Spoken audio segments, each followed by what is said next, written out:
Hey guys, welcome to Bachelorette Forecast. I'm Mel. Here's Brad with me, and I am back from vacation. I'm feeling tan. I'm feeling refreshed. So glad to have you. I'm so happy to be back. We have a lot to talk about today. Now, Bachelorette Forecast, as you've seen every week, we talk about what has happened the previous night, about Rachel's journey with all the different men, and we forecast what we think is about to happen next. Now, last night was a huge one. Hometowns. I mean, we're like the home stretch here. Four great guys, Dean, Eric, Peter, and Bryan, and one of them was left heartbroken. Oh, that's right. Well, we're calling this episode Hometowns and Heartbreak. That's and I gotta say, that ice pick in Rachel's hand is still melting right now because that woman is cold. And we will talk about who she cut and why she cut him in just a minute. But first, we should probably talk about some of these hometown dates where we finally got to meet these families. We finally got to see where these guys are from, meet their families, see how they were brought up, where they grew up, and I thought overall it went great. Yeah, I thought most of these dates, I think she enjoyed herself, got a sense of who the guy was, and I thought most of these guys did a pretty good job of showing off, for better or for worse, like who they grew up with and where they're from. Exactly. And one of my favorites, we started off with the first guy, and that's Eric from Baltimore, Maryland. That was a good date. It was a good date. I mean, he is a real guy. He is a genuine guy. Loved his family. I thought they were so welcoming. He comes in, he does the dance. I mean, I just thought that was fantastic. He's really, you can tell that he's a real stand-up guy. Yeah. Rule one, by the way, when you have a date in Baltimore, Maryland, is you have to sit on basketballs when you talk to each other. Oh, of course. Exactly. That's really important. That's rule number one. But rule number two is you get real with the family, and we saw some of these family members, including, I remember, Rachel's aunt, took her aside and had really good heart-to-hearts with them, and I think Rachel felt comforted but also challenged, and like she got to talk to these people and really get a sense for Eric, and I think she ended the date in a better spot with Eric than where she started. I really do, too. I really think that they had the connection there. She got to see, where he comes from and really see how he was, the family he was brought up with, and I thought it was fantastic. I thought they were great. Eric's a really good guy. Everyone's starting to really like Eric more and more as the weeks progress. So we'll just have to see, what happens next week. Yeah. In the meantime, let's move on to the second date. Bryan from Miami, Florida. He brought that Calle Ocho flavor. They played dominoes. They had a good time together. They were dancing. And she is infatuated with him. I think that he just makes her melt. I mean, like she's infatuated with him. I think she's obsessed with him. Makes her liver quiver. There you go. Makes her liver quiver. She is so into him. She makes it so apparent to all of us watching just how much she really, really likes Bryan. So the red flag for the rest of us then, since Rachel doesn't seem to care, she loves everything he does, the red flag is the mom. The mom. Olga. So, I mean, I'm just going to say it right here, right now, 37-year-old, attractive, awesome man. Well, the reason he's still single, we can thank Olga, the mother, for that. And we can talk more about this later, but I just like how the whole family plays it off. Like, it was this other woman's fault that she didn't get along with Mom. Mom can't be the problem. No. Mom's the best. And everyone else who's watching is like, is she? All right. I feel like this was a problem with every one of his girlfriends since the day he turned, 15. Oh, he's been too scared to bring other women home because he knew how this would go. Exactly. Oh, boy. But we'll get more into Olga just a little bit later when we check in with Emily. But let's talk now about Peter. From Madison, Wisconsin. Madison, Wisconsin. A nice Wisconsin boy, Packers fan. He's a great guy. Love Peter. Looks really good with a toddler on his lap hanging out. He really, really does. I love how he brought his friends to the date, so that Rachel could see Rachel interacting with his friends. His group of friends was so funny. You got all these guys that are clearly just nerds who think of Peter as one of their nerd friends. Right. They're coming there with their girlfriends. They all say let's play the interracial card because they're all interracial couples. and Peter seemed like, again, really natural both with his friends and with his family. And his mom seemed, there she is around. Mom seems super cool. She does. Her mom seems totally down to earth. Rachel did ask his mom, is Peter ready for an engagement? And his mom said, he's ready for a commitment, but not necessarily to get down on one knee at the end of this. So that's, I think, is Rachel's biggest concern right now. I was going to say, if there was one big focal point, and one thing that we can, I think, look forward to this next episode wondering about, it will be how Rachel feels about getting commitments from these guys. Exactly. Peter especially. I think that is where she's having her biggest struggle with the commitment part. Is he ready? Are they on the same page? So I think that's the biggest question as we head into next week. So those dates went well. They all went well. But then we have, did they all go well? Did they all go well? Well, we leave Dean now for last. Dean in Colorado, Colorado Springs, I believe. And, I think so, yes. And so Dean on this farm sees his dad for really the first time in 2 years. And this was a moment that I think Dean was clearly building up to in his mind. Mm-hmm. Rachel didn't know what to expect. And then we met Dean's dad, who went through, he changed religions in the last few years.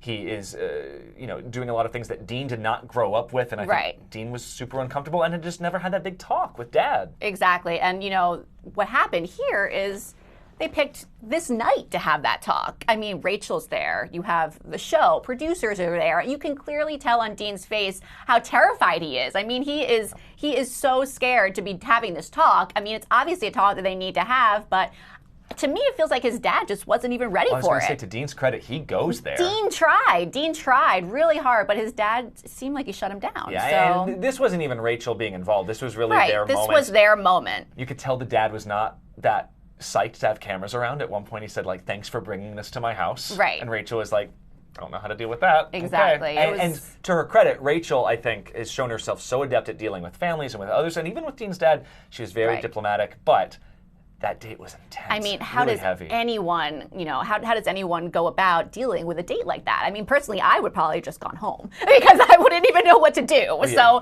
So, congrats to Rachel for really handling it beautifully during such a hard date and such a hard hometown date. So that's some of the things we thought. Yeah. We want to hear what you guys have to say, though. And so now is probably a good time to check in with Emily Shapiro, our social correspondent. And Emily, as you stand there with your pedals falling behind you there, what really stuck out to you and to viewers last night? Hey guys, well, what stuck out to me and the viewers was the Peter date. That was the most tweeted about date last night. I mean, Rachel met his wonderful friends, his wonderful family, but people are talking about that big debate going on in their date. And that was, Peter's not saying I love you. He's not saying I'm definitely going to propose. And Rachel's saying, you know what, I want to leave this with a fiance, not a boyfriend. And I mean, my take on that is, why would she prefer the label, the fiance, right? Why can't it just be a committed relationship? Yeah, can I ask Emily and you, Mel, as women, is Rachel going off the rails here? I mean, when she started this show, she seems cool and in control. Now she's saying, I need to end this with a fiance, with a husband. Yeah, that seems like an ultimatum to me. I mean, I don't think that makes a lot of sense. I think she's kind of pushing Peter too far. And one viewer really summed this up and said, I think if Rachel slows down just a little bit, Peter will catch up and knock her off her feet. And I completely agree with that. I mean, Peter is such a wonderful guy. I mean, he is gorgeous, his great personality. He just seems like an amazing catch. Why would you want to risk, putting that ultimatum out there, it's not going to work if you don't go down on one knee right now, to lose Peter? I think Peter's worth it to really he's an honest, he's taking this seriously. Obviously, it's not a joke to him. I agree. I don't think she should do it. Maybe it's the pressure of the show that everyone gets engaged at the end, and maybe she's feeling that pressure, because you're right, Brad, maybe she's just getting swept up in this process. Well, you could hear her talk to, and I think we see it a little bit in the promo coming up too, but she would talk to Eric's family about how she feels judged whenever she makes a decision in the show. Yeah. So she's I think Rachel's very aware of being watched in all this, knowing that there's consequences. Exactly. She thinks about her Bachelorette legacy a lot. Exactly. I think, and so she wants to end this thing with the fiance. She wants to end it the right way, the way the show intends you to end it. And Peter's old school Midwestern family is also not pushing him. They seem very kind of like these down to earth people. They're like, he'll let you know when he's there. Right. Yeah. Exactly. In that debate, the viewers are on Peter's side, not Rachel's side, and I agree. I completely agree. You guys, the second most tweeted about date of this episode was the Bryan date. Oh, Viewers have a lot of opinions about Bryan's relationship with his mom. I was going to say, it's not just Bryan, right? It's got to be about Olga. Oh, yeah. I mean, Olga's intense. Olga, she's a character. I mean, if I was Bryan's girlfriend, I would be a little standoffish having Olga as, my potential mother-in-law. So yeah, viewers are saying, he's 37 with this relationship with his mother being so close, that's the reason he is still single. Well, let's see a clip here, and you tell us if this seems like a mom who's maybe just a little too invested in her son and his love life. Take a look. Bryan is my life, but I just want to advise you, to give you an award. You are married, the family too. I want the same thing. Like, I would want him to marry into my family too. if a woman wants to take the husband from the family, she can do it. Because some women want only for themselves. No. And of course, if he's happy, I'm happy. If not, I'll kill you. Well, I love how Rachel laughs it off. Olga looks a little bit too serious. Really loud. Rachel cracks up thinking it's the biggest, funniest joke ever, but Olga wasn't laughing, so I don't know. What? They had a breakthrough in that conversation, though. I mean, Olga teared up, and she was saying, you know, she's really praying for Rachel to be the one. So I think there was a realness to that conversation in the end. But so while the viewers are really into the relationship between Bryan and his mother, to me, what stood out there, you guys, was when Bryan said, "I love you." Because if you're looking at Rachel during that, she didn't say it, but she melted. You can see it all over her face. She really looked like she wanted to say it back so badly. The most that you could tell that she wanted to say it back to any of the three guys. That's what I think so. I think the same thing, yeah. Well, thank you so much, Emily. We're going to check in back with you in a little bit later, but for now, we're going to head over to Joy Marie, some of our newest viewers of The Bachelorette, and see what they have to think. Hi, Joy Marie. Hey guys, we have so much to say about last night's episode. This is our first time watching Hometown Dates, and so there's a lot to unpack for us. I did not know what to expect going in, and I'm sure I can speak for Shani when I say that was a lot. It was a lot. It was intense. First, let's start with Eric because it's from my hometown of Baltimore. I'm so excited, but they went to the nice part of Baltimore. I don't know what Eric is talking about when he says he's from a rough part of town. He was at the Inner Harbor. That's like the tourist attraction. I've lived in Baltimore City and Baltimore County. That was not the rough part of Baltimore at all. Yeah, sorry, Eric, we're not buying it. But I was very interested to hear that his friends were like, you know, he didn't bring a girl home because he's the smart guy. And what did you think about that? I thought that was interesting. They were like, yeah, he's always had straight A's, and he's been he didn't have like a father figure, etc. But I'm not sure how. I think there's still some disconnect there with dating. Right. Yeah. I never met a cool square in Baltimore before, so yeah. Anyway, so moving on to my favorite Peter. I am still Team Peter after last night. But what did you think about his friends? I know that we spoke about the interracial couples earlier in the show, but what did you think about how, Peter's friends are sort of used to, bringing a black girl home? And it was interesting to me how he said 8 out of 10 of his friends are black, but he's never thought about dating a black woman. I thought that was very interesting. Yeah. His family, though, I feel like it was just natural. It was the most natural family was Peter and his family. Like, it just seemed like very genuine. And what I did like about the fact that his friends are in interracial couples is that they've been through this before. Yeah. I've never been in an interracial couple before, but my friends who have been, they say they deal with a lot of stares and microaggressions and things that can really put a strain on the relationship. But if you have a circle that is used to that, supports that, won't look at you sideways or because of certain things that you may say or cultural things that you may get wrong, I thought that was a really strong point and another gold star for my man, Peter. Also depends on what city and state you live in as well. Right, yes. But they're from, Madison, Wisconsin. I don't think you can get more like monotone when it comes to cultures. Exactly. So that could be a really strong point for Rachel when she's considering who she's going to say yes to. Right. Okay, then there's Bryan. You guys have talked about Olga. Olga scares the crap out of me. If I was Rachel, I would have been on the first plane smoking to Dallas. If she's willing to tell her, I will kill you on television, I can imagine how she's threatened his other girlfriend. So that's pretty funny. Who had no evidence of a threat. Pretty funny. But, I mean, you can tell they are a real close-knit family other than that. And it's interesting. Yes, but what do you think about the fact that Bryan is 37 years old? He has an overbearing mother. It doesn't seem like a good recipe for a relationship right now. That and the combination of, remember when he said he has a tendency to fall fast and then it fizzles out. So those are 2 red flags that I'm kind of like, yeah, I don't think it's going to work out, honestly. I really don't.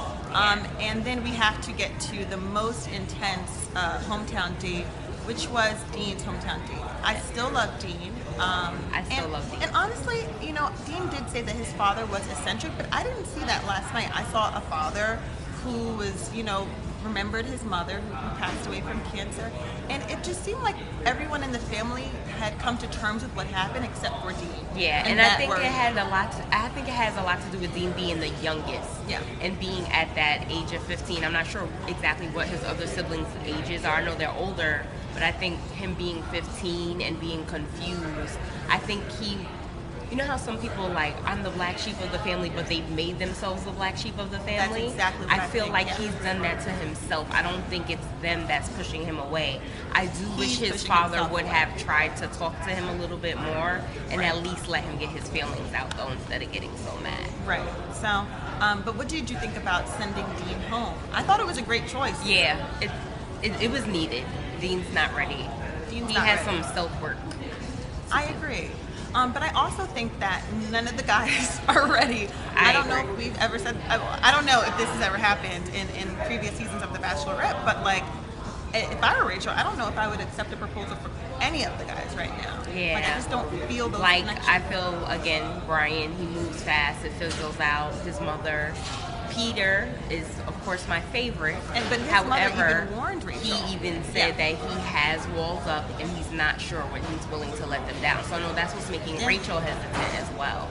And then Eric, he's never been in love before. So he told Rachel that I love you, but what that means is that I care about you a lot.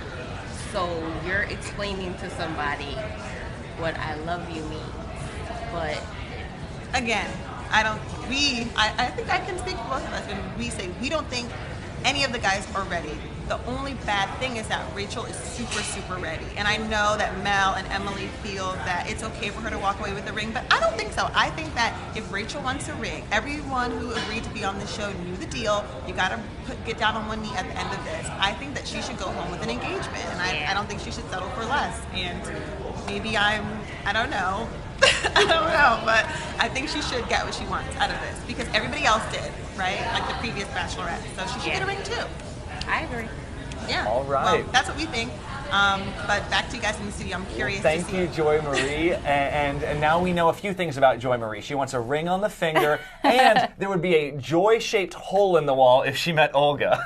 Exactly. She is out. She is out of there. So we just heard a little bit about the Dean elimination, and I do think that was probably the most controversial part of the episode. I really do. After Dean is in this, he's a wreck emotionally. Complete disaster. He says, "I'm falling for you." She says, "I'm falling for you too." Right. And She says then- it back. I mean, he was the only person that she said, "I'm falling in love with you too," back. Yeah. She didn't say that to anyone else. And so then smash cut to rose ceremony. I think if we have the clip, we should show just how heartbreaking this moment was.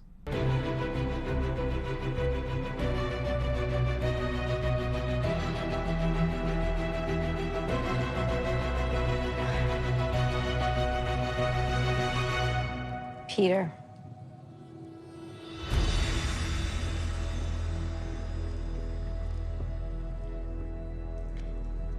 Peter, will you accept this rose? I would love to. I miss you. Sit down.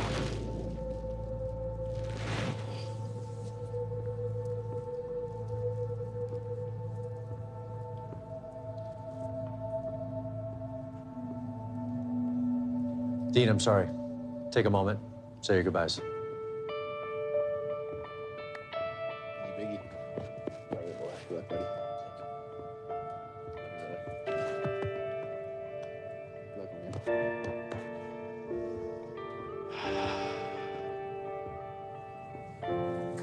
Sure.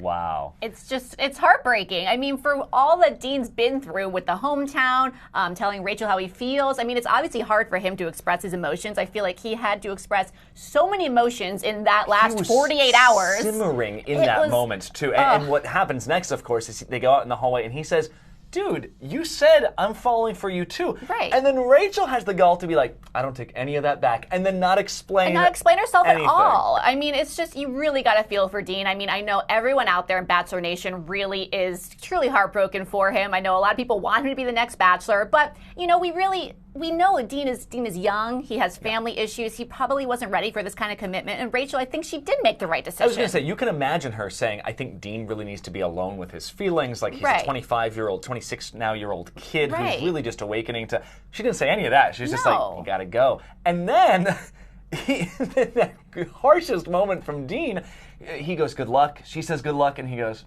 sure. Sure. And then he pieces out. I don't blame him. I'd be like, get me out of here.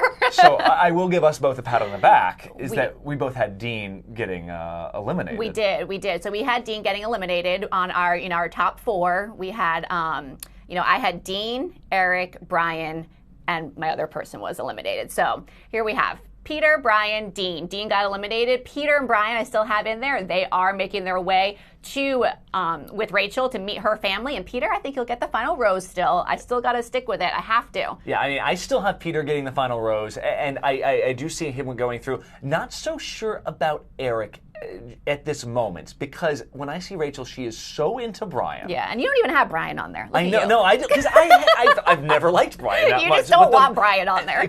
But the more I see Rachel with him, the more I'm like, wow, she might just end up...